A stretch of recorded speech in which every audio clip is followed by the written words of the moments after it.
"If you translate this document, I'll give you my leftovers," laughed the young millionaire CEO who only cared about money. But the 8-year-old homeless girl silenced him. "Before we begin, tell me something about where you live. What's the weather like today?" Marcus Wellington's Armani shoes clicked against the marble floor of his penthouse office like a metronome counting money. At 28, he commanded a tech empire worth $400 million, built from the ground up after his father abandoned the family 13 years ago. The San Francisco skyline stretched beyond floor-to-ceiling windows, but Marcus saw only numbers, profit margins, stock prices, acquisition targets that would add another zero to his net worth. "Sir, the Peterson contract needs your signature," his assistant Jennifer announced, placing documents on his mahogany desk with trembling hands. She'd learned to approach him carefully, like someone handling a venomous snake. Marcus barely glanced up from his triple-monitor setup, displaying real-time market data. Did they agree to the 15% increase? There, hesitant about the translation services clause. "They're saying it's excessive for what amounts to basic document conversion." Marcus's jaw tightened. "Tell them if they want their product documentation translated into Spanish, they pay premium rates. These immigrants should learn English anyway, instead of expecting us to accommodate their laziness." Jennifer shifted uncomfortably, her conscience warring with her mortgage payments. "Mr. Wellington, perhaps we could offer a more reasonable rate. The school district contract specifically mentioned helping underprivileged children." "No negotiations." Marcus's voice carried the cold efficiency that made him millions and enemies in equal measure. "They want our software? They pay our price. Period. I didn't build this company by giving handouts to people too lazy to adapt." He signed with sharp, angry strokes that seemed to slash through the paper. "I want you to draft a memo to all department heads. Any future contracts involving translation services get marked up by 20% minimum. If these people want to live in America, they can damn well learn to speak American." Jennifer bit her lip. "Sir, some of these contracts involve elementary schools and what? You think I got where I am by caring about every sob story that crosses my desk?" Marcus stood abruptly, his chair spinning behind him. "My father taught me the only lesson that matters. Money is the only relationship that won't betray you. Everything else, family, friendship, charity, it's all weakness disguised as virtue."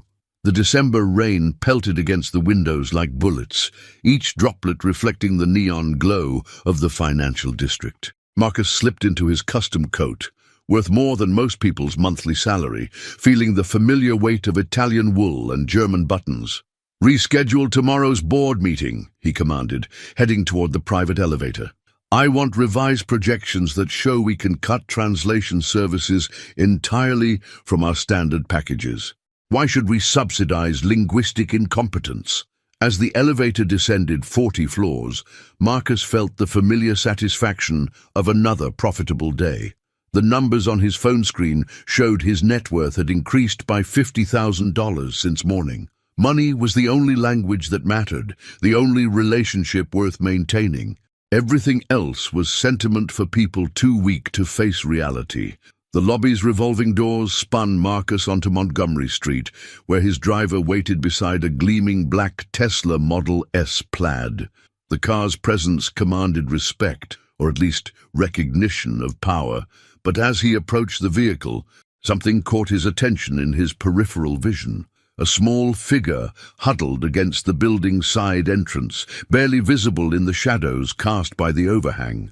She was so still, Marcus almost missed her entirely, like a piece of urban camouflage designed to blend into the city's harsh geometry. A little girl, no more than 8 years old, sat on a piece of cardboard that had once advertised a luxury apartment complex. Her thin jacket, clearly from a donation bin, was inadequate against the San Francisco chill that cut through the financial district like a blade. Her dark hair hung in tangled strands around a face that should have been in a warm classroom, not on cold concrete. Marcus paused, his hand hovering over the Tesla's door handle. The child looked up with enormous brown eyes that seemed to see straight through his expensive facade, past the Italian leather and Swiss timepieces, into something he'd thought he'd successfully buried years ago. In her small hands, she held a worn notebook bound with rubber bands and a pencil stub worn down to barely an inch. Despite the cold, despite the obvious hunger that hollowed her cheeks, her grip on these items was fierce and protective. "Spare change, mister?" "Ungi?" she asked in a voice barely above a whisper, yet somehow it cut through the urban noise like a church bell. "Get a job," Marcus replied automatically, the same response he gave to every panhandler who dared approach him. The words came out harsher than usual, perhaps because something in her eyes made him uncomfortable in a way he couldn't name.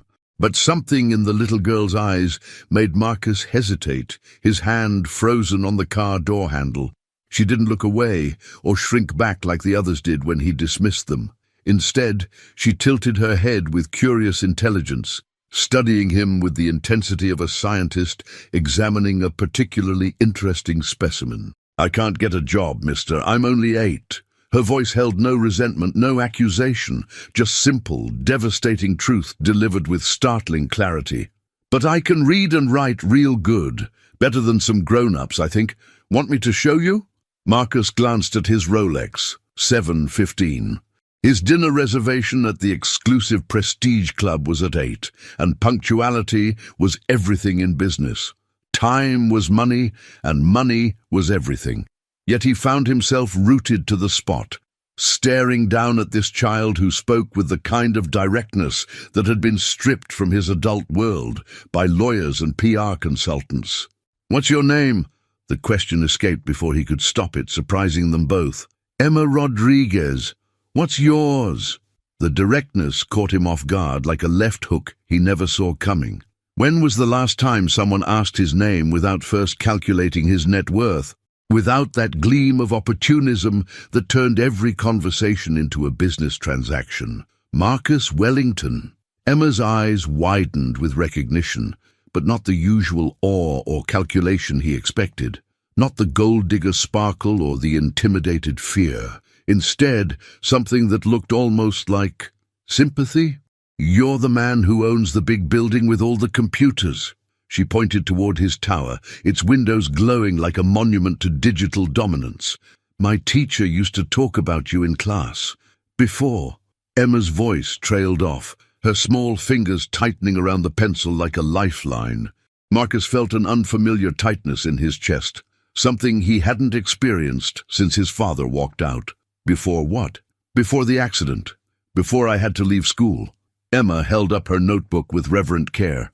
"But I still practice writing every day, just like Miss Santos taught us. Words are important, don't you think? They're like bridges between people's hearts."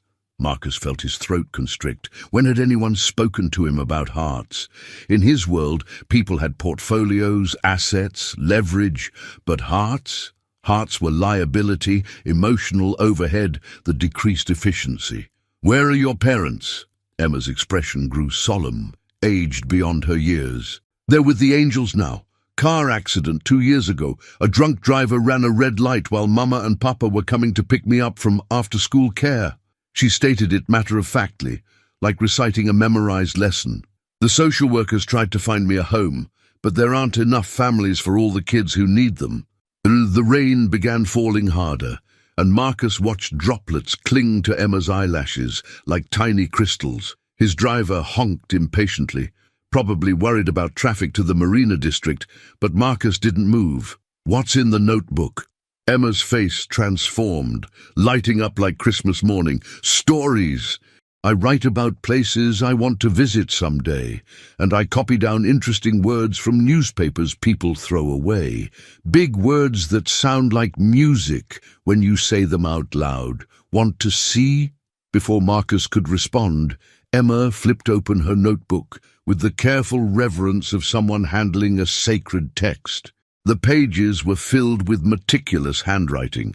Stories about magical kingdoms where hungry children found warm homes, where families never broke apart, where money couldn't buy happiness because everyone already had enough love. "This one's my favorite."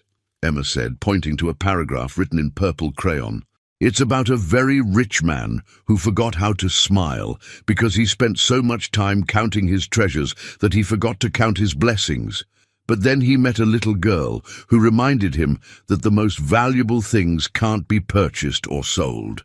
Marcus stared at the page, his throat suddenly as dry as sand. The handwriting was remarkably neat for a child, each letter formed with deliberate care. Did you write that yourself? Yesterday morning, I saw you walking by. You walk by every day at exactly 7:15, and I wondered what makes someone so successful look so lonely all the time.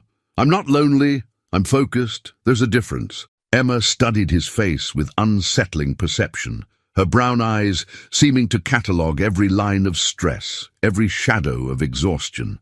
My mama used to say the loneliest people are the ones who have everything material, but feel empty inside their souls. She said money was like salt, a little bit makes life better. But too much ruins everything it touches. The words hit Marcus like a physical blow, striking something deep and carefully buried. He stepped backward, his polished Italian shoes splashing in a puddle that reflected the neon lights of the financial district like a broken kaleidoscope. You don't know anything about me, he said. But his voice lacked its usual authority, coming out more like a plea than a statement. Emma closed her notebook carefully, protecting it from the rain, with movements that spoke of long practice. I know you walk by here every day at exactly 7:15, wearing different expensive suits, but the same sad expression. I know you never look at people when they ask for help. You look through them like they're invisible. And I know you just asked my name, which means somewhere deep inside, you still remember how to care about someone besides yourself. Marcus's phone buzzed with a text from the Prestige Club, confirming his reservation and reminding him about the evening's networking opportunities. 3 potential mergers would be discussed over appetizers. A billionaire from Seattle wanted to discuss cryptocurrency investments over the main course. His accountant would present tax avoidance strategies during dessert. Instead of reading the message, he found himself crouching down to Emma's eye level, his expensive pants touching the wet concrete.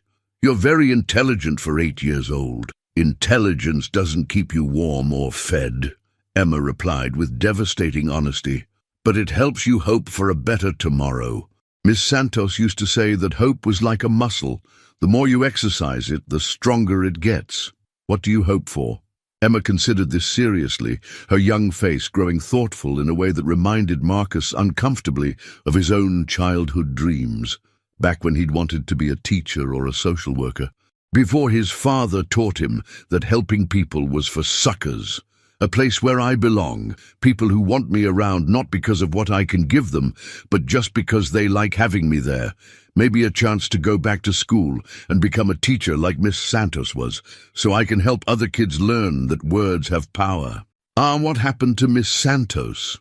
Emma's expression darkened like clouds covering the sun. Budget cuts. The school district fired all the bilingual teachers at Roosevelt Elementary, said there wasn't enough money to help kids like me learn in both languages. Her voice carried no bitterness, only profound sadness. Miss Santos cried when she had to tell our class goodbye. She said she was sorry she couldn't protect us from grown-up decisions. Something cold and uncomfortable settled in Marcus's stomach, like spoiled food. His company had just signed the contract with the San Francisco Unified School District, the one where he'd refused to provide affordable translation services, the one where he'd marked up prices specifically to discourage what he called linguistic welfare. Which school? He asked quietly, though part of him already knew the answer. Roosevelt Elementary on Mission Street. They had to close the whole bilingual program because they couldn't afford to translate textbooks and lessons for Spanish-speaking families. Emma hugged her notebook closer to her chest. Miss Santos said some rich computer man decided it cost too much money to help kids like me succeed. She didn't say it mean, just sad, like when you watch something beautiful break and can't fix it. The rain fell harder, but Marcus barely noticed the water soaking through his coat. He saw his own signature on the contract, his harsh words about immigrants and English. His cold calculation that had eliminated an entire program designed to help vulnerable children. "Emma," he said slowly, his voice hoarse, "what if someone could fix that? What if the translation program came back?" Emma's eyes filled with hope so pure and intense, it made Marcus's chest ache like he was having a heart attack. Could that really happen? Could Miss Santos come back and teach us again? Marcus stood abruptly, his mind racing through numbers and possibilities with the lightning speed that had made him rich. One phone call could restore the program. One signature could bring Miss Santos back. The cost would be negligible, less than he'd spent on his watch, less than he'd drop on wine at dinner tonight. "Maybe," he said, pulling out his phone, "but first you need to get out of this rain." He called his driver with shaking fingers. "Change of plans, Thomas. We're going to Roosevelt Elementary School." Emma scrambled to her feet, clutching her notebook like a treasure. "But it's closed now, Mr. Marcus. It's nighttime." "I know someone who has keys," Marcus said, though he wasn't entirely sure that was true. "And Emma? Just call me Marcus." Marcus had never noticed how the luxury amenities in his Tesla created a cocoon of privilege. The heated leather seats that adjusted to body temperature, the sound system that cost more than most cars, the climate control that made the outside world feel like a distant planet. Emma sat beside him, her small frame nearly lost in the expansive interior, yet her presence filled the entire space with something he couldn't name. "I've never been in a car this fancy," she whispered, running her fingers along the smooth armrest with reverent wonder. "It's bigger than some of the places I've slept, and it's so quiet, like being inside a cloud." The comment hit Marcus harder than he expected, creating a sharp contrast between his insulated world and her raw reality. "Where do you usually sleep?" "Different places, depending on the night. Sometimes the shelter on Howard Street if there's room, and if the scary man with the knife isn't there. Sometimes the doorway behind Kim's coffee shop. Mrs. Kim leaves me a blanket when it gets really cold, and sometimes leftover pastries." Emma's matter-of-fact tone made the words even more heartbreaking. "The library is good during the day when it's open. Mrs. Patterson, the librarian, pretends not to notice when I stay past closing time doing homework I assign myself." Marcus's throat felt like he'd swallowed broken glass. "How long have you been on the streets?" 2 years, 1 month and 18 days. And Emma's precise answer revealed a child who counted survival in daily increments, marking time like a prisoner. "Since the car accident, Mama and Papa were coming to pick me up from after-school care when it happened. The drunk driver walked away without a scratch. We weren't so lucky." The city lights blurred past the windows as Marcus processed this information, each revelation hitting him like physical blows. 2 years. This brilliant child had been homeless for 2 years while he accumulated millions and complained about the minor inconvenience of helping disadvantaged kids. What about relatives? Grandparents? Extended family?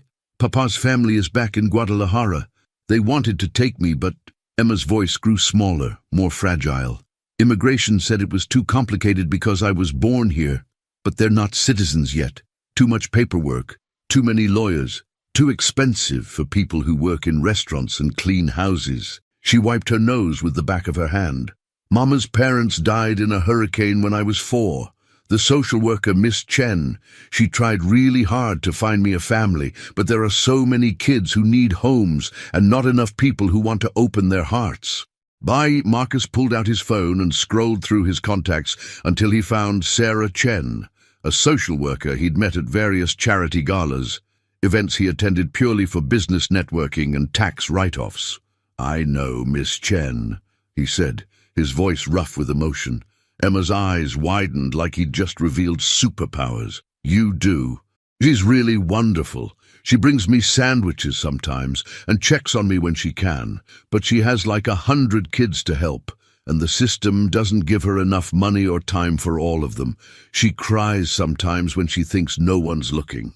The Tesla pulled up to Roosevelt Elementary, its brick facade illuminated by harsh streetlights that cast long shadows across empty playgrounds. Marcus had driven past this building hundreds of times without truly seeing it. the chipped paint that spoke of budget constraints, the outdated playground equipment held together with hope and duct tape. The faded poster in the window announcing the closure of the bilingual program. "Mr. Marcus," Emma said quietly, pressing her face against the window. "Why did you want to come here? What are you hoping to find?"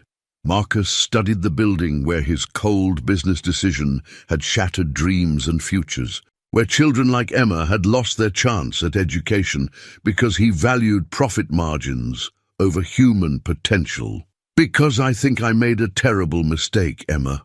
Maybe the worst mistake of my life." He called the school district's emergency number, using his considerable influence and implied donations to reach Principal Patricia Gonzalez at home. 20 minutes later, she arrived with keys and visible confusion, her expression shifting from annoyance to curiosity when she saw Marcus's expensive car. "Mr. Wellington, I don't understand why you wanted to meet here so late. Is there some kind of emergency with our technology contract?" Marcus gestured to Emma, who had climbed out of the car and stood looking at the school like a pilgrim approaching a holy shrine. "I want to show you someone personally affected by the decision to cut translation services. Someone who lost everything because I was too selfish to see beyond profit margin." Mrs. Gonzalez's expression underwent a complete transformation when she saw Emma, professional distance melting into maternal concern. "Oh, sweetheart, aren't you one of Miss Santos's former students, Emma Rodriguez?" Emma nodded shyly, suddenly looking every bit the 8-year-old she was. "I miss her classes so much. I miss learning new words and writing stories and feeling like I belonged somewhere." As they entered the empty school, their footsteps echoed through hallways lined with student artwork and achievement charts that served as monuments to interrupted dreams. Emma walked with reverence, touching lockers and bulletin boards like sacred artifacts from a lost civilization. "This was my classroom," she said, stopping at a door marked 2B, Miss Santos. Through the window, they could see empty desks arranged in perfect rows, a whiteboard still covered with encouraging messages in both Spanish and English that no one was there to read. Miss Santos used to say that being bilingual made us special, like having 2 keys to unlock different worlds. She said speaking 2 languages meant we could build bridges between different kinds of people, help them understand each other. Emma pressed her face against the glass, her breath fogging the window. She said companies would want to hire people like us someday because we could help everyone communicate better. Marcus felt like he was choking on his own hypocrisy. Mrs. Gonzalez unlocked the classroom door with hands that shook slightly, perhaps sensing the gravity of this unexpected moment.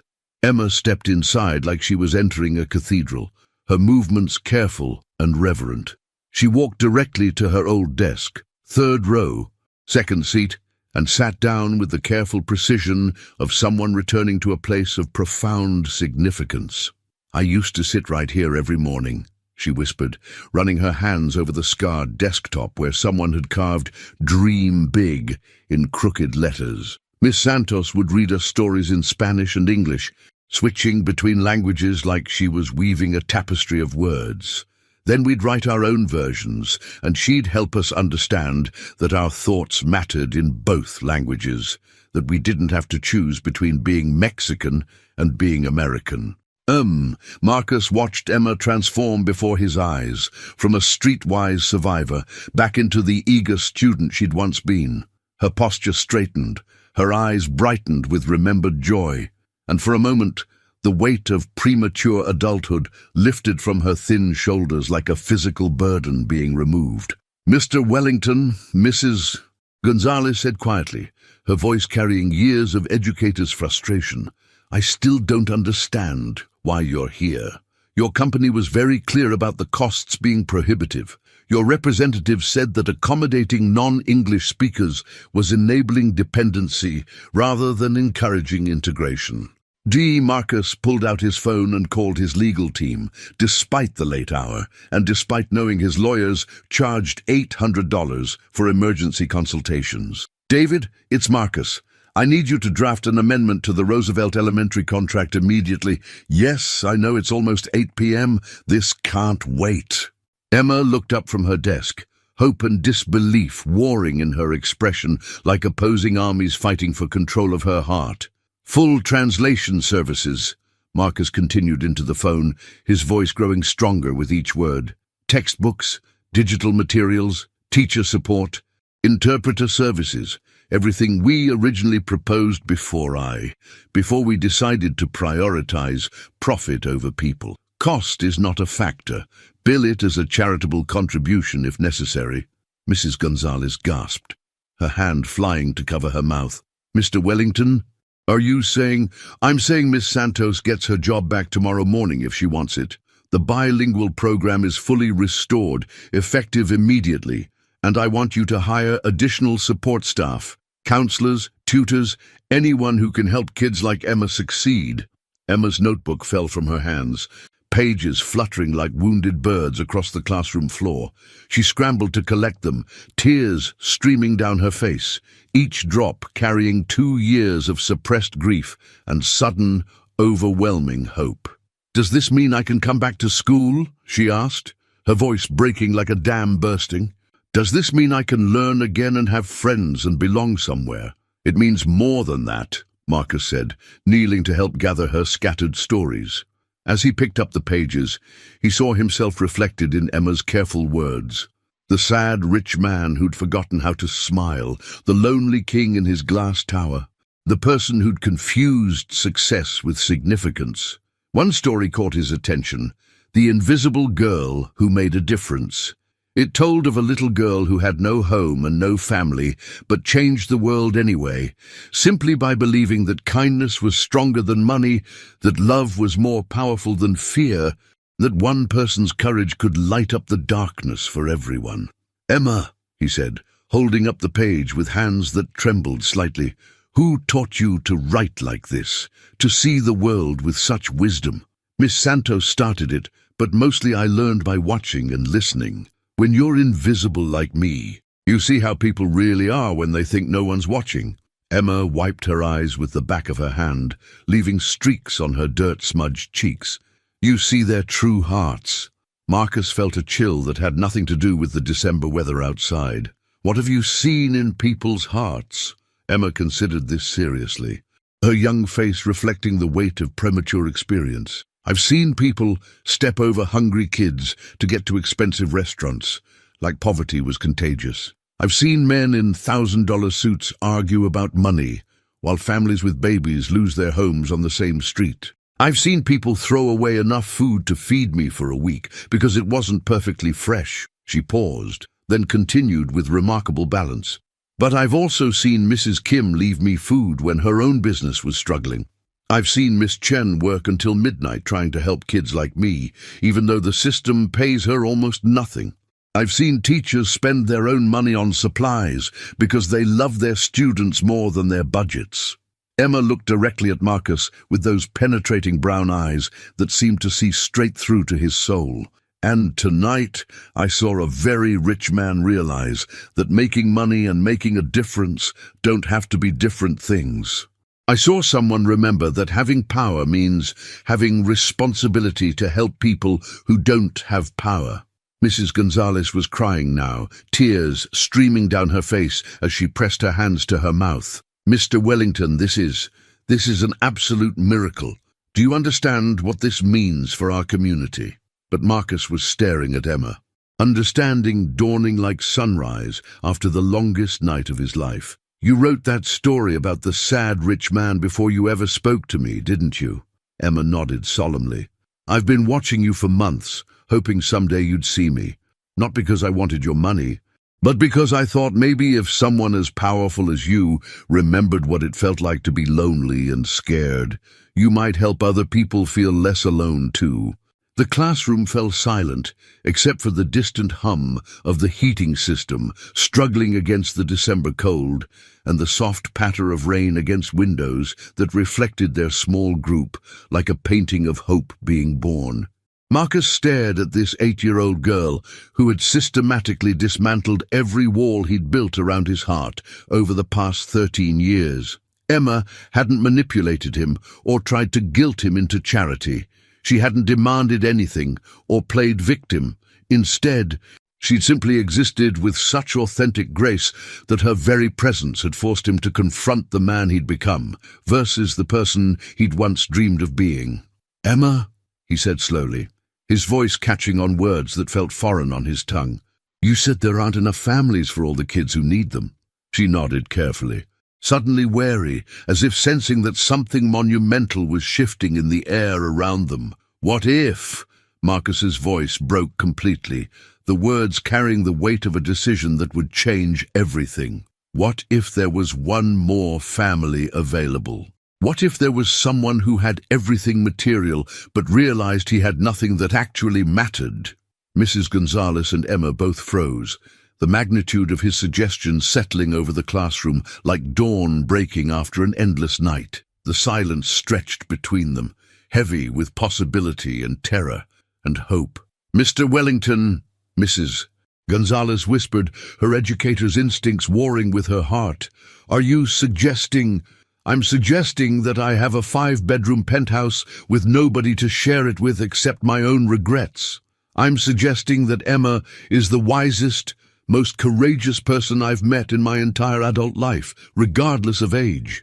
And I'm suggesting that maybe we both need someone to care about, someone to remind us what really matters in this world." Emma's eyes filled with tears again, but these were different. Not tears of sadness or desperate hope, but of recognition, as if she'd been waiting her entire short life for this moment without knowing it. "Would you really want me?" she asked in a voice so small it was barely audible. "Even though I'm not your real daughter? Even though I'm just a homeless kid with nothing to offer except stories and hope?" Marcus knelt in front of her desk, meeting her at eye level, seeing in her face the child he'd once been before the world taught him to be hard. "Emma, my biological father walked out on me when I was 15. He taught me that love was conditional, that worth was measured in bank accounts, that caring about people was weakness disguised as stupidity." He reached out tentatively and touched her small hand, marveling at how something so fragile could be so strong. "In one evening you've taught me more about real strength and actual value than he did in 15 years. But I don't have anything to give you," Emma protested, her voice breaking with the weight of a lifetime of being unwanted. "I don't have money or fancy clothes or connections or anything that successful people need." "You have stories that can change hearts," Marcus interrupted, his own voice thick with emotion. "You have wisdom that comes from surviving what would break most adults. You have the ability to see people's souls, even when they've forgotten they have them. You have the kind of courage that lets you hope for better tomorrows, even when today seems impossibly dark." He paused, then continued with growing certainty. "And you have something I lost years ago and desperately need back. You remember how to love without calculating the return on investment." Emma slipped from her chair and approached Marcus cautiously, like a wild bird, testing whether it was safe to trust a human hand.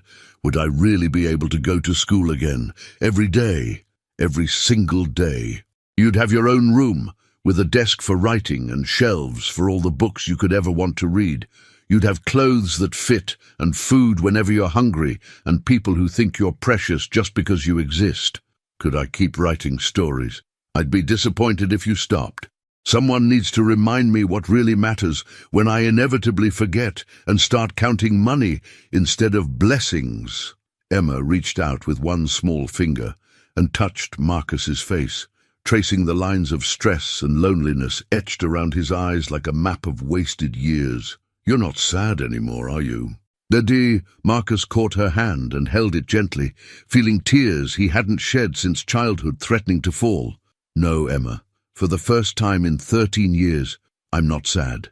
Mrs. Gonzalez wiped her eyes with a tissue, her educator's heart recognizing the miracle unfolding before her. "Mr. Wellington, the adoption process can be complex, especially given Emma's unique situation and the previous failed placements. But I know Sarah Chen very well. With your resources and Emma's clear attachment to you already, with character witnesses and proper evaluation, "Whatever it takes," Marcus said with the same fierce determination he'd once reserved for hostile takeovers. "However long it takes, whatever it costs, whoever I need to convince. Emma is worth more than everything else I own combined." Emma threw her arms around Marcus's neck with the desperate intensity of a child who'd learned not to hope too hard, but couldn't help herself anyway. Her small body shook with years of suppressed longing finally finding expression. "Does this mean I get to keep you too?" she whispered against his shoulder, her voice muffled but clear. "Does this mean I finally get to have a family again?" Marcus felt 28 years of carefully constructed emotional armor crumble into dust, taking with it the cold businessman who'd walked into this school and leaving behind someone he'd forgotten he could be, someone capable of love. "Yes, Emma," he whispered back, his voice breaking with joy instead of pain for the first time in memory. "We get to keep each other. We get to be a family." Darjin, as they held each other in the empty classroom, surrounded by the ghosts of abandoned dreams now suddenly resurrected, Marcus realized that the most profitable transaction of his entire life had cost him nothing but pride and given him everything that actually mattered: purpose, love, and a reason to be better than he'd ever thought possible. Outside, the December rain had stopped, and the first stars were visible through the classroom windows, shining down on a man who'd just discovered that the greatest fortune wasn't the one he'd built, but the one he'd found in the heart of a little girl who'd been invisible to everyone else. 3 weeks had passed since that transformative December evening at Roosevelt Elementary, and Marcus's penthouse had undergone a revolution that no amount of money could have purchased. Where once sterile minimalism had reigned supreme, Emma's presence had brought chaos and color, art supplies scattered across his imported marble counters, children's books creating precarious towers beside first-edition business journals, and a small desk positioned strategically near the floor-to-ceiling windows, where she could write stories while watching the city wake up each morning. Sarah Chen sat across from Marcus in his home office, her social worker's instincts cataloguing every detail of their interaction. Emma was at her first day back at Roosevelt Elementary. Miss Santos had returned with tears of joy and a renewed sense of purpose that reminded everyone why they'd become educators in the first place. "The preliminary evaluation has been overwhelmingly positive," Sarah said, reviewing her notes with professional thoroughness. "Emma's psychological assessment shows remarkable resilience and genuine attachment. Dr. Martinez noted that she speaks about you with a combination of gratitude and protective affection that's quite rare in emergency placements." Marcus felt his throat tighten. Protective affection. She told the psychologist that she worries about you working too much, that someone needs to make sure you remember to eat lunch and notice beautiful sunsets. Sarah smiled. When asked about her biggest fear, she said it wasn't losing her new home. It was disappointing you somehow and making you regret your decision. The irony hit Marcus like a physical blow. Here was a child who'd lost everything, yet her primary concern was his well-being. "I never want her to feel that pressure." "Which is exactly why this placement is working," Sarah continued. "Your transformation has been documented by multiple witnesses. Jennifer, your assistant, mentioned that you've implemented company-wide policy changes, mandatory employee mental health benefits, a new diversity and inclusion program, and you've personally funded full college scholarships for 25 underprivileged students." Marcus shifted uncomfortably. He'd never discussed these changes with anyone, viewing them as private decisions rather than public relations opportunities. "Emma made me realize that success without conscience is just sophisticated selfishness. There is one complication we need to discuss," Sarah said, her tone growing serious. "Emma's uncle, Roberto Rodriguez, has been located." Marcus felt his blood turn to ice. "Her uncle?" "Roberto is Emma's father's younger brother. He's been working construction in Texas, sending money back to family in Mexico. He had no idea about the accident or Emma's situation until a cousin saw a news story about your adoption proceedings and contacted him." The room seemed to tilt sideways. Marcus gripped the arms of his chair, his knuckles white. What does he want? He wants to meet Emma. He says family should take care of family, that it's his responsibility as her father's brother. Sarah's expression was carefully neutral, but Marcus could read the concern in her eyes. Legally, he has rights. Blood relatives typically take precedence in custody decisions, especially when they can provide stable homes. Marcus felt like he was drowning in panic. In 3 weeks, Emma had become the center of his universe, the reason he woke up excited about each day, instead of dreading another cycle of empty achievement. The thought of losing her felt like contemplating his own death. Has Emma been told? Not yet. I wanted to speak with you first. Sarah leaned forward. Marcus, I need you to understand that Emma's best interests have to come first, regardless of our personal feelings. Of course, Marcus said automatically, though every fiber of his being screamed in rebellion. When does he want to meet her?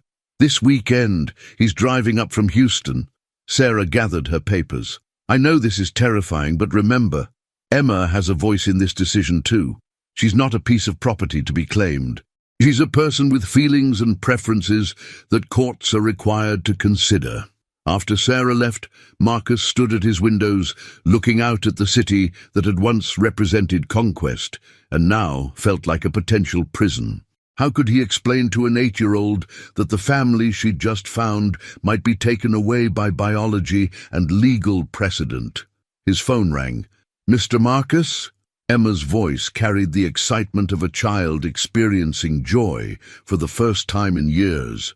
Miss Santos says I'm reading at a 6th grade level, and I made a friend named Sophia who likes to write stories too. That's wonderful, sweetheart, Marcus managed, his voice steady despite the chaos in his chest. Are you okay? You sound sad. Even over the phone, Emma's intuition was uncanny. I'm fine, just thinking about some business things. Remember what I told you about business and hearts, Emma said, with the wisdom that never failed to astound him. Sometimes the most important decisions can't be made with spreadsheets. After they hung up, Marcus stood in the silence of his penthouse, understanding, for the first time in his life, what it meant to have something worth fighting for, and what it felt like to face the possibility of losing it to forces beyond his control. Saturday arrived with the kind of crisp December morning that made San Francisco look like a postcard. Marcus had barely slept, his mind cycling through worst-case scenarios and legal strategies. Emma had sensed his tension without understanding its source, spending Friday evening curled against him on the couch, reading stories aloud in both Spanish and English, a skill that reminded him daily of the program he'd almost destroyed through his own selfishness. The doorbell rang at exactly 10 a.m. Marcus opened it to find Sarah Chen, accompanied by a man who shared Emma's dark eyes and determined chin. Roberto Rodriguez was younger than Marcus had expected, perhaps 35, with calloused hands that spoke of honest labor and shoulders bowed by responsibility rather than age. Mr. Wellington, Roberto said in accented English, extending his hand with careful dignity. Thank you for meeting with me. I know this is complicated. Emma appeared at the top of the stairs, having heard unfamiliar voices. She froze when she saw Roberto, her notebook clutched against her chest like armor. Emma, Sarah said gently, this is your Uncle Roberto, your papa's younger brother. Emma descended the stairs slowly, studying Roberto with the careful assessment of a child who'd learned that adults could disappear without warning. You look like Papa, she said quietly. Same eyes, same nose. Roberto's composure cracked, tears filling his eyes as he knelt to Emma's level. Mija, I am so sorry. I didn't know about the accident. If I had known, his voice broke. Your papa was my best friend. I should have protected you. Where were you? Emma asked, with devastating directness. Working in Texas, sending money to Abuela in Mexico, no phone, no internet where I was working. When Cousin Maria called last week about seeing you on the news, Roberto wiped his eyes. I drove straight here, 2 days without stopping. Marcus watched this reunion with his heart breaking in real time. He could see the family resemblance, could see Emma's features reflected in Roberto's face like a genetic echo. This man had every right to claim her, and every reason to resent the wealthy stranger who'd stepped into his family's tragedy. "Tell me about Papa when he was little," Emma said, settling on the couch with careful distance between herself and Roberto. Roberto's face transformed with memory and love. "Your papa was always the smart one, always reading, always dreaming of bringing the family to America for better opportunities. He taught me English by making me practice every night after work." Roberto smiled through his tears. He used to say that education was the only inheritance he could give his children that no one could steal. Emma nodded solemnly. "He told me the same thing. He said words were more valuable than gold because they could open any door." "That sounds like him." Roberto glanced around the luxurious penthouse, his expression unreadable. "Mr. Wellington, I want to thank you for taking care of Emma. I can see she is healthy and happy." "Emma has been the greatest gift of my life," Marcus said carefully. "She's changed everything about who I am and what I believe matters." "I believe that," Roberto said, surprising him. "But she is my blood, my family's responsibility. In our culture, family takes care of family. It is a matter of honor." Emma looked between the two men, her young mind clearly working through implications that shouldn't burden any child. "Uncle Roberto, where would I live if I came with you?" "I have a small apartment in Houston. Nothing fancy like this, but clean and safe. There's a good school nearby with other Mexican-American kids. You could learn about your heritage, speak Spanish every day, know where you come from." "And Mr. Marcus?" Emma's voice was barely audible. Roberto's expression softened. "Mr. Marcus would always be welcome to visit. I'm not trying to erase what he's done for you, mija. But you're a Rodriguez. That means something." Emma stood abruptly, clutching her notebook. "I need to think. Is that okay? Can I go to my room and think?" Both men nodded, watching her climb the stairs with the weight of an impossible decision on her small shoulders. "She's very mature for 8, Roberto observed. "Too mature," Marcus replied. "She's had to make adult decisions her entire life. I was hoping to change that." They sat in uncomfortable silence, two men who wanted the same thing, Emma's happiness, but couldn't agree on how to achieve it. "Mr. Wellington," Roberto said finally, "I don't hate you. I'm grateful you saved her when I couldn't. But I need you to understand. I've been sending money to support my family since I was 15. When my brother died, I became responsible for his daughter. It's not just about what I want. It's about what's right." Marcus nodded, understanding honor in a way he'd never considered before. "And I need you to understand that Emma isn't just some charity case to me. She's become my daughter in every way that matters. The thought of losing her feels like dying." Roberto studied Marcus's face, seeing pain that money couldn't heal. "You really love her. More than I knew I was capable of loving anyone." From upstairs, they heard Emma's voice calling softly, "Uncle Roberto, Mr. Marcus, can you both come here? I want to show you something." They found Emma sitting at her small desk, surrounded by open notebooks filled with stories and drawings. She looked up at them with eyes that held wisdom far beyond her years. "I wrote something for both of you," she said. "Will you listen?" Emma cleared her throat and began reading from a page covered in her careful handwriting, her voice steady despite the magnitude of the moment. "Once upon a time, there was a little girl who lost her first family in a terrible accident. She was very sad and scared and had to learn how to be brave when everything felt broken. For a long time, she lived in the cold and dark, thinking maybe she was meant to be alone forever." Marcus and Roberto sat on either side of her bed, both men hanging on every word.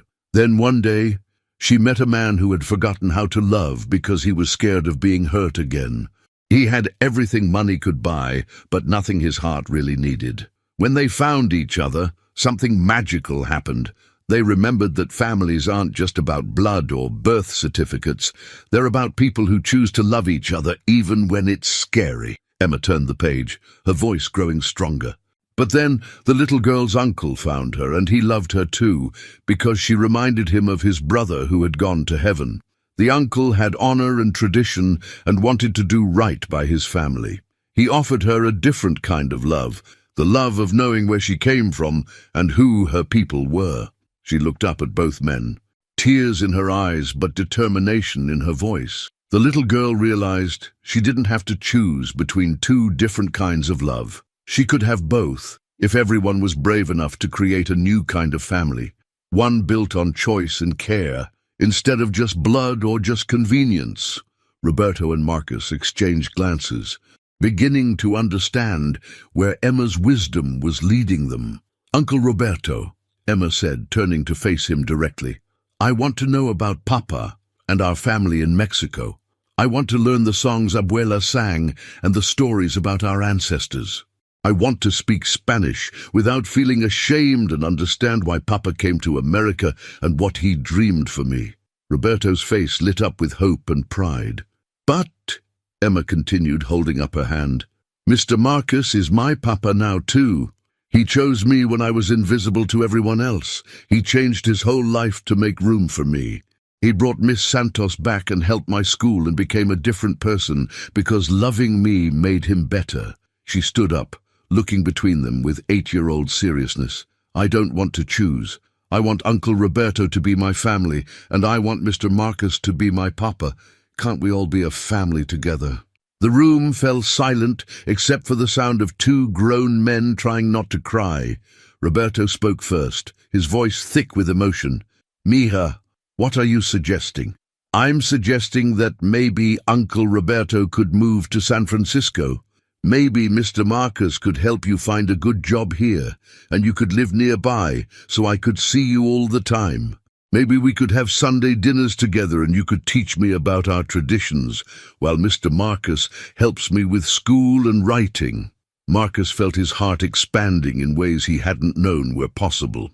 "Emma, you're talking about creating something that doesn't really exist in law or society. Then maybe we create something new," Emma said, with the confidence of a child who hadn't yet learned that some things were impossible. "Maybe we show people that love is bigger than rules." Roberto stood and walked to the window, looking out at the city that could become his new home. "It would mean leaving everything I know in Texas, starting over. It would mean gaining a family," Emma said quietly. "And Mr. Marcus could help with that, couldn't you?" Marcus looked at this remarkable child who was orchestrating a solution that honored everyone's hearts. "Roberto, I run a tech company that's always looking for skilled construction managers for our new facilities. The pay would be significantly better than what you're making in Texas." Roberto turned around slowly. "You would do that? For someone who came here to take away the most important thing in your life?" "No," Marcus said, understanding flooding through him like sunrise. "I do that for someone who loves Emma as much as I do.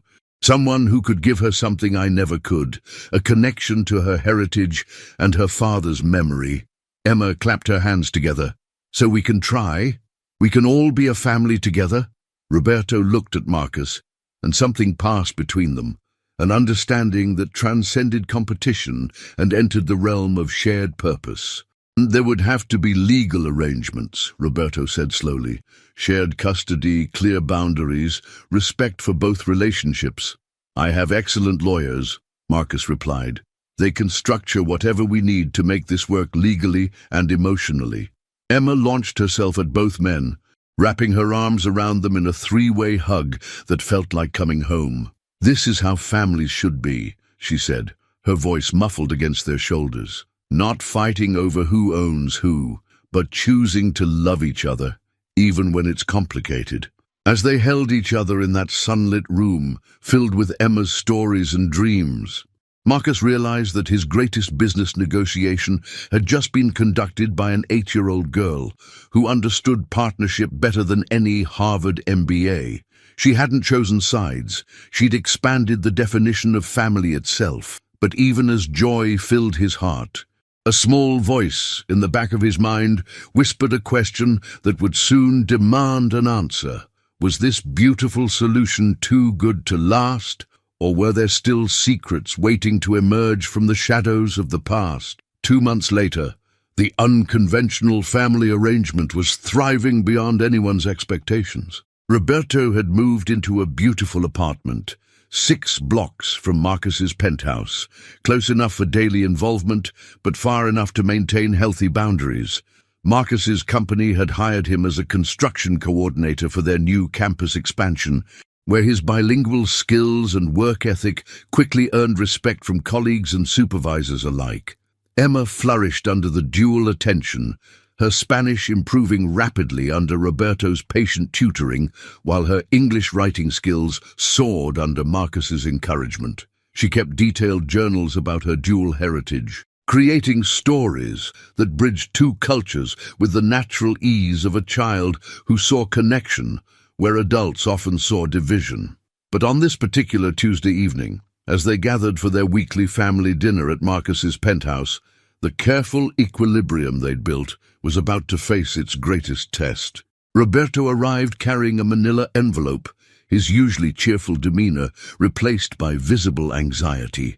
Emma was setting the table with characteristic precision, chattering about her day at school, when she noticed her uncle's serious expression. "Tio Roberto, what's wrong? You look like when Papa used to get bills he couldn't pay." "Oh." Roberto and Marcus exchanged glances heavy with unspoken communication. Over the past 2 months, they'd developed a partnership based on Emma's best interests, but Roberto's news threatened to shatter everything they'd built. "Emma, mija, we need to talk about something important," Roberto said, settling into his chair with the envelope clutched in his hands. Marcus felt ice forming in his stomach. "What is it?" Roberto opened the envelope and pulled out official-looking documents bearing the seal of the Mexican consulate. "I received these yesterday. They're from our family lawyer in Guadalajara." Emma's eyes widened. "About Abuela?" "No, sweetheart. About you." Roberto's voice was gentle, but firm. "Your grandmother has been fighting the Mexican courts for 2 years, trying to gain legal guardianship. She never gave up believing she could bring you home to live with your father's family." The words hung in the air like smoke from a fire that was about to consume everything they'd built. Marcus felt his world tilting. "What exactly are you saying?" "I'm saying that Abuela has won her case. The Mexican courts have ruled that Emma should be with her blood family in Mexico, where she can grow up surrounded by relatives who knew and loved her parents." Roberto's hands shook as he held the papers. "They're ordering me to bring her back within 30 days. Emma's face went white. "But I don't want to leave. I just found my family here."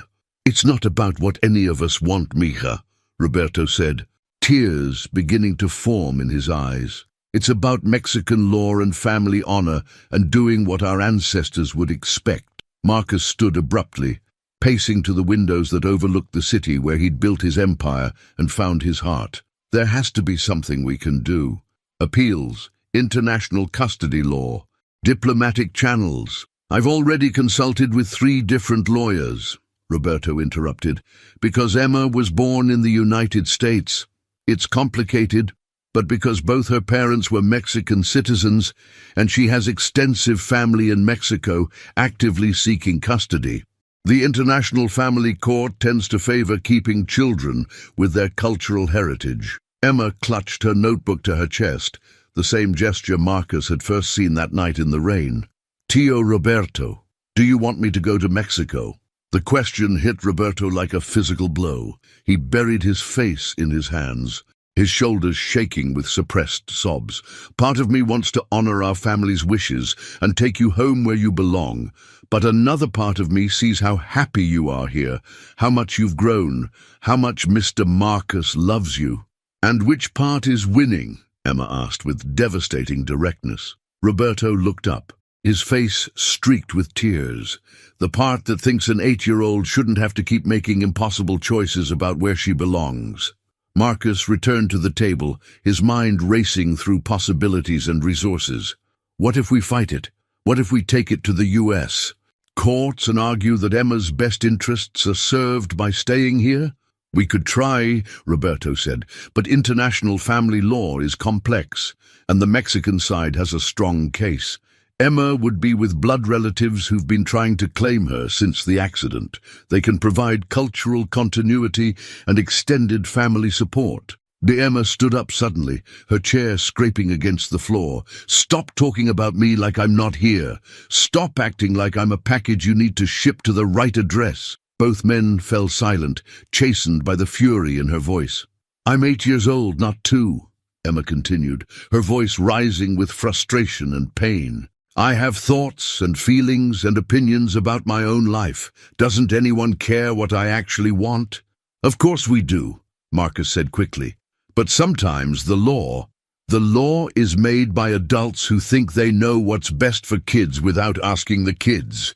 Emma's eyes blazed with intelligence and anger. "Well, I'm tired of being decided for. I'm tired of people who love me fighting over who gets to keep me." She stormed toward the stairs, then turned back with tears streaming down her face. "You know what I want? I want my parents back. I want to not be the reason good people hurt each other. I want to stop being the prize in some contest I never asked to enter." With that, she ran upstairs, leaving both men staring after her in shocked silence. Roberto was the first to speak. "She's right. We're doing exactly what we swore we wouldn't do, treating her like property instead of a person." Marcus nodded slowly, his heart breaking for the impossible position they'd put Emma in. "What do we do?" "I don't know," Roberto admitted. "But I think we need to start by asking Emma what she really wants, not what we think she should want." As they sat in the wreckage of their careful family arrangement, both men realized that their greatest challenge wasn't legal or cultural. It was learning to love Emma enough to put her voice above their own fears of losing her. Upstairs, Emma sat at her desk, writing furiously, tears smearing the ink as she poured her heart onto paper. Marcus and Roberto found her an hour later, surrounded by crumpled pages and wearing the exhausted expression of someone who'd wrestled with angels and lost. "Emma," Marcus said softly, knocking on her open door. "Can we come in?" She nodded without looking up from her writing. "I'm trying to figure out how to fix this, but every solution I think of hurts someone I love." Roberto sat on her bed while Marcus took the chair beside her desk. "What are you writing, mija?" "A letter to Abuela," Emma said, finally looking up with red-rimmed eyes. "I want to explain why I can't come to Mexico right now, but I don't know how to say it without sounding like I don't love my papa's family." Marcus felt his throat constrict. "Emma, you don't have to fix this. It's not your responsibility." "Yes, it is," Emma said with heartbreaking maturity. "I'm the person everyone's fighting about. I'm the one who has to live with whatever decision gets made. That makes it my responsibility to at least try to help everyone understand." As she picked up a sheet of paper covered in careful handwriting, "Can I read you what I wrote to Abuela?" Both men nodded, sensing they were about to hear something profound. Emma cleared her throat and began, "Dear Abuela, I know you love me and want me to come live with you in Mexico because that's where Papa grew up and where our family history lives. I know you've been fighting for 2 years to bring me home, and that shows how much you care about me." She paused, wiping her eyes before continuing. "But I need you to understand that I already found a home here with people who chose to love me when I had nothing. Tio Roberto came to take care of me because it was his duty, but he stayed because he learned to love me as I am now, not just as his brother's daughter. And Mr. Marcus became my papa, not because he had to, but because we healed each other's broken hearts." Roberto reached over and squeezed Emma's shoulder encouragingly. "I want to know about our family and our traditions," Emma continued reading. "I want to speak Spanish perfectly and learn the songs Papa sang to me. But I also want to stay in school with Miss Santos and keep writing stories and live with the people who proved that love doesn't have to be about blood or obligation." She looked up at both men. "Then I wrote about a compromise." "What kind of compromise?" Marcus asked, though he dreaded the answer. "I asked Abuela if I could spend summers in Mexico with the family, learning about where I come from, but live here during the school year with you and Tio Roberto." Emma's voice grew stronger as she explained her reasoning. "That way, I get both families, both cultures, both languages. I become a bridge between 2 worlds instead of having to choose just one." Roberto and Marcus exchanged glances, both recognizing the wisdom in her solution, but understanding the complexities it would create. "Emma," Roberto said gently, "international arrangements like that are very complicated legally, and it would mean being separated from both families for months at a time." "I've been separated from everyone I love for 2 years," Emma replied with devastating logic. "At least this way, the separations would be temporary, and I'd always know I was coming back to people who wanted me." Marcus pulled out his phone. "I'm calling David Martinez, my lawyer who specializes in international family law. If there's a way to make this work legally, he'll find it." "You'd really support this arrangement?" Roberto asked, surprise evident in his voice. "Even though it means losing Emma for months every year?" Marcus looked at Emma, seeing not the homeless child he'd found in the rain, but the wise, compassionate young woman she was becoming. "I'd support whatever makes Emma happiest, even if it breaks my heart. That's what real love means, wanting someone's joy more than your own comfort." Emma threw her arms around Marcus's neck. "This is why you're my papa, not because of papers or laws, but because you love me enough to let me be myself." She turned to Roberto. "And Tio, will you help me explain this to Abuela? Will you help her understand that I'm not rejecting our family, just expanding it?" Roberto nodded, tears in his eyes. "I'll call her tonight. I'll explain that you want to honor both families, not choose between them." Dumb. As they sat together in Emma's room, surrounded by her notebooks and dreams, Marcus realized that the three of them had just accomplished something remarkable. They'd put a child's needs above their own fears and created space for a solution that honored everyone's love. But even as hope bloomed in his chest, Marcus couldn't shake the feeling that their battle was far from over. International family law was notoriously unpredictable, and Emma's grandmother had resources and determination that shouldn't be underestimated. Still, as he looked at Emma's face, bright with possibility instead of darkened by despair, Marcus felt something he'd never experienced in any business negotiation: the profound satisfaction of fighting for something more important than victory. He was fighting for love itself, in all its complicated, beautiful, impossible forms. The phone in his hand buzzed with a text from his lawyer. "Available for emergency consultation tonight. International custody cases are my specialty. Don't lose hope." For the first time in weeks, Marcus allowed himself to believe that sometimes, just sometimes, the right thing and the legal thing could be the same thing, especially when guided by the wisdom of a remarkable 8-year-old girl who understood family better than any court could ever define it. 6 months later, Emma Rodriguez Wellington stood in the departure lounge of San Francisco International Airport, her dual surname passport clutched in one hand and her ever-present notebook in the other. At 9 years old, she'd celebrated her birthday with both families in a joyous fusion of Mexican traditions and American festivities. She was about to embark on her first summer in Guadalajara with Abuela Carmen and the extended Rodriguez family. The legal battle had been epic and exhausting, involving 3 countries, family courts, international children's rights advocates, and enough legal paperwork to fill several file cabinets. But Emma's heartfelt letter to her grandmother, translated and delivered by Roberto, had accomplished what lawyers alone never could. It had opened Abuela Carmen's heart to the possibility that love could expand rather than divide. Marcus knelt in front of Emma, adjusting her small backpack with hands that trembled slightly. "You have your journal for writing about your adventures. Do you already started 3 stories about flying on airplanes?" Emma grinned, her excitement barely contained. "And Tio Roberto taught me some Mexican games to play with my cousins." Roberto stood nearby with their boarding passes, his own emotions carefully controlled. He would accompany Emma for the first week, helping her settle in and serving as a bridge between her American life and her Mexican heritage. "Remember, mija," Roberto said, "if you get homesick or scared or anything doesn't feel right, we're just a phone call away. Mr. Marcus and I will be on the next plane if you need us." Emma nodded solemnly, then broke into the radiant smile that had first captured Marcus's heart. "I remember. but I won't be scared because I finally understand something important." "What's that, sweetheart?" Marcus asked, his voice husky with impending separation. "Family isn't a place you have to choose," Emma said with the wisdom that continued to astound every adult in her orbit. "Family is love that follows you wherever you go.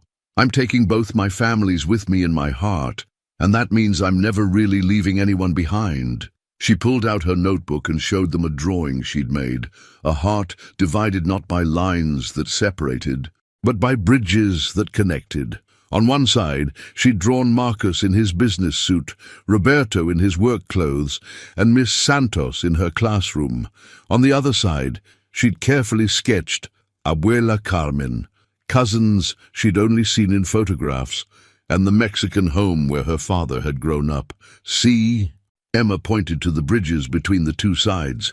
"That's me. I'm the connection that makes one big family instead of two separate ones." Marcus felt tears he'd stopped trying to hide sliding down his cheeks. "You're the smartest person I know, Emma Rodriguez Wellington." "I learned it from you," Emma replied, standing on her tiptoes to hug him fiercely. "You taught me that love makes people braver and better. That's what I'm going to teach my cousins in Mexico, that having family in America doesn't make me less Mexican, it just makes me luckier." The boarding announcement echoed through the terminal, calling for families with small children. Roberto shouldered his bag and extended his hand to Emma. "Ready for our adventure, mija?" Emma took his hand, then reached back to squeeze Marcus's fingers one more time. "I love you, Papa Marcus. I'll write you a story every single day." "I love you too, my brilliant daughter, more than all the money in all the banks in all the world." Middle. As Emma and Roberto walked toward the gate, Marcus watched his heart walking away in the form of a remarkable little girl who taught him that the greatest wealth wasn't what you accumulated, but what you shared. She turned back twice to wave, her smile bright enough to light up the terminal. Marcus stood there long after their plane had taxied away, his phone already buzzing with text messages from colleagues about urgent business matters. But for the first time in his adult life, the messages could wait. He had something more important to do. He needed to go home and prepare for Emma's return in August, when she would come back filled with new stories, new Spanish words, and an even richer understanding of where she came from and where she belonged. As he walked through the airport, Marcus reflected on the journey that had brought him here. 9 months ago, he'd been a lonely millionaire who measured success in profit margins and stock prices.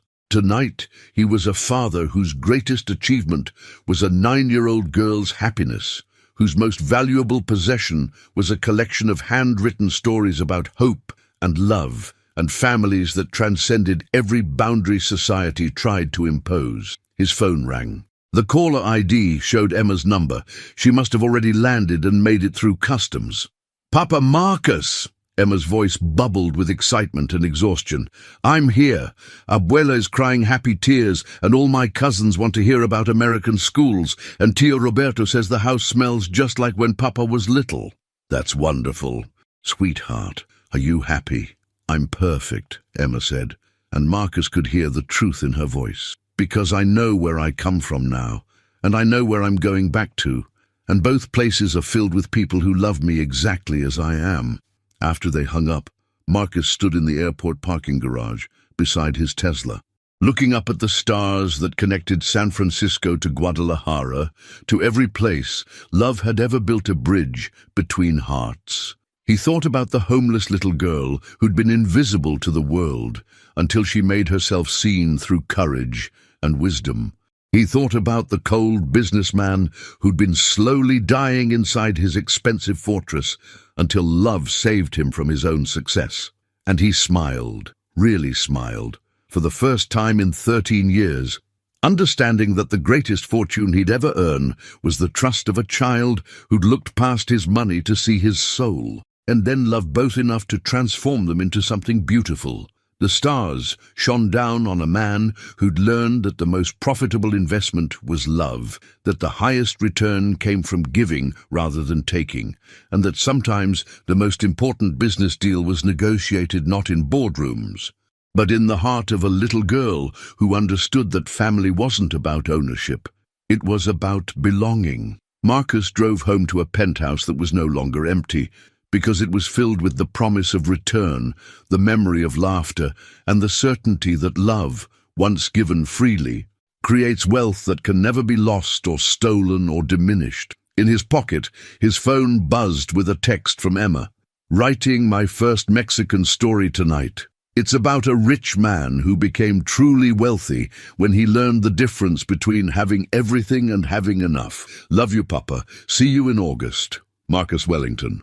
Father and family man drove through the San Francisco night toward home, toward stories, toward a future brighter than any profit projection had ever promised. A future written by a wise little girl who'd taught him that the best investments pay dividends in love. And the greatest return on that investment was the privilege of watching her fly.